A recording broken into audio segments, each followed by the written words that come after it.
Three nations, one of the world's most dangerous border zones, and secrets that could reshape everything you think you know about this region. Right now, where Iran, Pakistan, and Afghanistan meet, something extraordinary is happening. This isn't just about lines on a map. It's about power, survival, and a hidden game that's been playing out for over a century.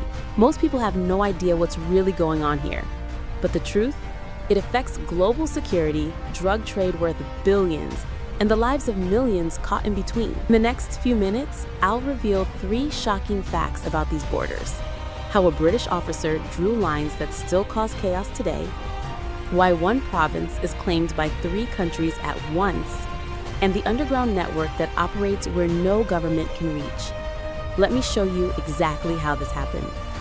Picture this. You're standing at a point where three countries touch. Iran to your west, Pakistan to your east, Afghanistan stretching north. This isn't some peaceful meeting point. It's one of Earth's most contested regions. The borders here stretch over 2,500 kilometers combined. Pakistan shares 909 kilometers with Iran. Iran and Afghanistan? That's 921 kilometers of boundary. But here's what makes this different. These aren't normal borders. They cut through some of the harshest terrain on the planet. The Baluchistan Desert, mountain ranges that touch 4,000 meters, valleys where temperatures swing from freezing nights to scorching days. And they were never meant to work. In 1893, a British diplomat named Sir Mortimer Durand sat in Kabul. He had one job: draw a line separating British India from Afghanistan. He did it in just a few months. That line? It became the Durand Line. It split families, divided tribes, created a border that Afghanistan has never officially recognized. Think about that.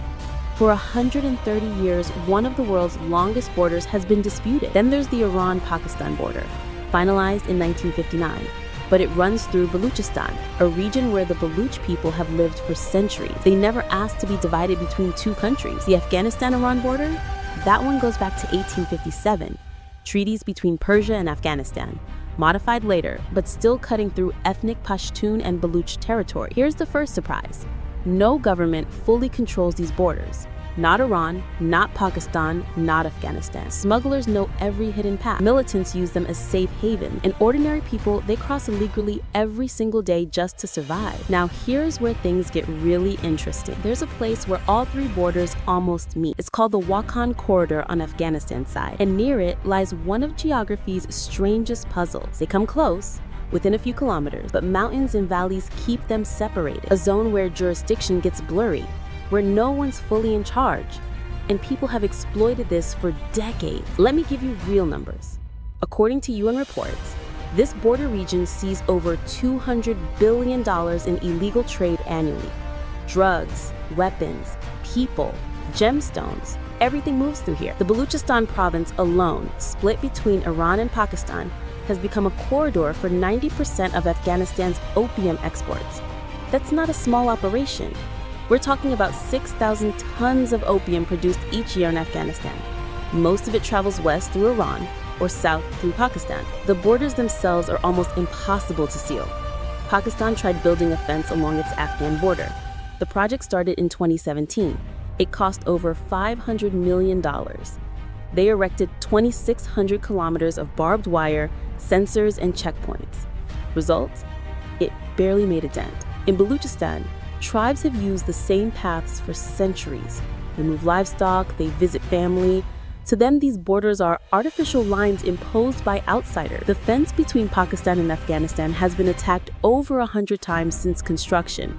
Taliban fighters, Baluch separatists, even local communities angry about being cut off from their ancestral land. Iran tried a different approach. They built walls and trenches on their side, deployed revolutionary guards, created buffer zones. But here's what happened. The smuggling just shifted. New routes opened up, the trade adapted. Think about what this means.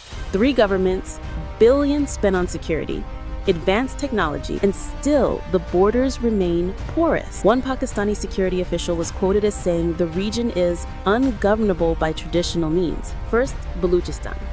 This province is split between Pakistan and Iran, with Baluch people also living in southern Afghanistan. For decades, Baluch separatists have fought for independence. They see themselves as one nation divided by colonial borders. In Pakistan's Baluchistan, insurgent groups attack infrastructure weekly: gas pipelines, power stations, roads. They're not just fighting the government, they're making the province ungovernable. Iran faces the same problem on their side. Jaish al-Adal, a Baluch militant group, has conducted dozens of attacks on Iranian forces. In 2019, they killed 27 Revolutionary Guards in a single suicide bombing. Now here's the twist. These groups use the border as their shield. Attack in Pakistan, hide in Iran. Strike in Iran, retreat to Pakistan. Neither government can chase them across international boundaries without creating a diplomatic crisis. This gets more complicated. The Taliban now control Afghanistan. They've promised to secure their borders, but they lack resources. They lack international recognition. And some Taliban factions are reportedly involved in the very smuggling networks they're supposed to stop. Pakistan wants a stable Afghanistan, but they're worried about Pashtun nationalism. The Durand Line splits the Pashtun homeland. About 15 million Pashtuns live in Pakistan, another 15 million in Afghanistan. If Afghanistan pushes its claim, it threatens Pakistan's territorial integrity. Iran has different concerns. They host over 3 million Afghan refugees. They worry about Sunni extremism spilling across the border, and they've accused both Pakistan and Afghanistan of harboring anti-Iran militants. So you've got three nations, each facing internal threats, unable to trust each other, and competing for influence in the same space. But wait, there's more. Underneath this region lie massive untapped resources. Baluchistan has copper, gold, natural gas, and rare earth minerals worth trillions of dollars. The Reko Diq mine in Pakistan's Baluchistan is one of the world's largest undeveloped copper-gold deposits. Afghanistan has lithium reserves estimated at 1 million tons, critical for batteries, electric vehicles, modern technology. Iran has natural gas fields extending into this border region. Every nation wants to exploit these resources, but instability makes it almost impossible. Chinese companies are trying to invest through the Belt and Road Initiative, but attacks on Chinese workers have stalled projects. Here's the real kicker. The borders that divide this region also prevent cooperation. Iran and Pakistan can't jointly develop Baluchistan because separatists on both sides oppose it. Afghanistan can't secure investment because recognized governments won't deal with the Taliban. And meanwhile, the people living here remain among the poorest in the world, despite sitting on top of enormous wealth. One more thing you need to know: water. The region is facing a water crisis. Rivers that cross these borders are becoming flashpoints. Afghanistan wants to dam rivers for hydropower. Pakistan depends on those same rivers for agriculture. Iran needs water for its eastern provinces. There's no agreement, no shared management, no trust. In 2022, Iran and the Taliban nearly went to war over water rights to the Helmand River. Iranian generals threatened military action. Taliban fighters mobilized. It took weeks of quiet back-channel diplomacy to defuse the situation. This is the reality. Three nations trapped by borders they can't control, resources they can't develop, and conflicts they can't resolve. So what does all this mean for us today? Why should you care about borders drawn in the 1800s on the other side of the world? Because what happens here doesn't stay here. First, global security. This region is a sanctuary for some of the world's most dangerous militant groups. Al-Qaeda operatives have been found here. ISIS Khorasan operates in the Afghanistan-Pakistan border areas. These aren't local threats. They plan attacks worldwide. Second, the drug trade. That opium moving through these borders, it becomes heroin in European cities. It fuels addiction crises from London to New York. Border chaos here means drug chaos everywhere. Third, humanitarian disaster. Millions of people are trapped in this instability. Afghan refugees flee to Pakistan and Iran, but host countries are overwhelmed. Camps lack basic services. Children grow up without education, without hope. And when desperation grows, extremism recruits. For Pakistan specifically, this matters enormously. The country has fought terrorism for 2 decades, but as long as the Afghan border remains porous, militants can regroup. Baluchistan's insurgency drains resources. Economic development stalls. Pakistan wants Chinese investment through CPEC, the China-Pakistan Economic Corridor, but projects in Baluchistan face constant attacks. The Gwadar port, meant to be a trade hub, remains underutilized because of security concerns. Iran faces similar pressures. International sanctions limit their economy. Instability in their eastern border region prevents development. And tensions with Pakistan occasionally spike when cross-border attacks occur. For Afghanistan, the border disputes deny them legitimacy. No final peace with Pakistan is possible while the Durand Line remains contested. And without peace, Afghanistan can't rebuild. Here's what experts worry about most. Climate change is making everything worse. Droughts are becoming more severe. Water sources are drying up. Desperate populations become easier to radicalize. The next decade could see increased conflict over resources. But there's another possibility. If these three nations could cooperate, the region could transform.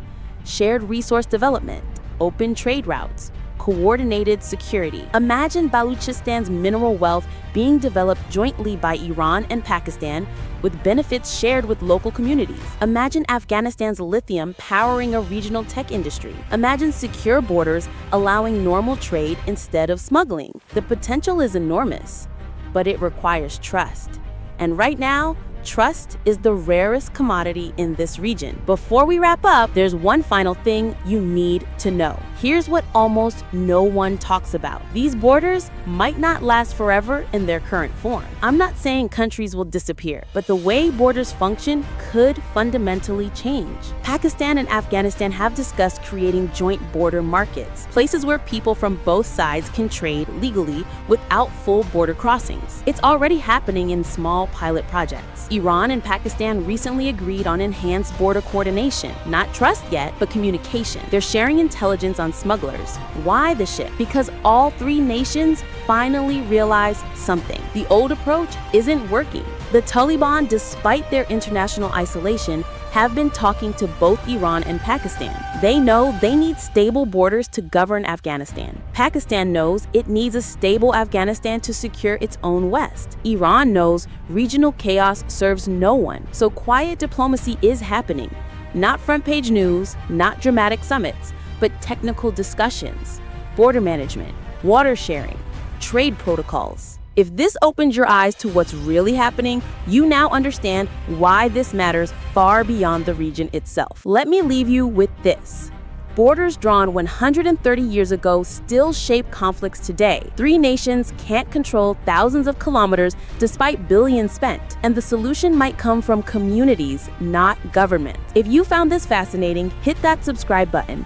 More deep dives into the geopolitics shaping our world are coming. Drop a comment. Which border region should I cover next? Your engagement helps this content reach people who need to understand what's really happening in our world. Thanks for watching. See you in the next one.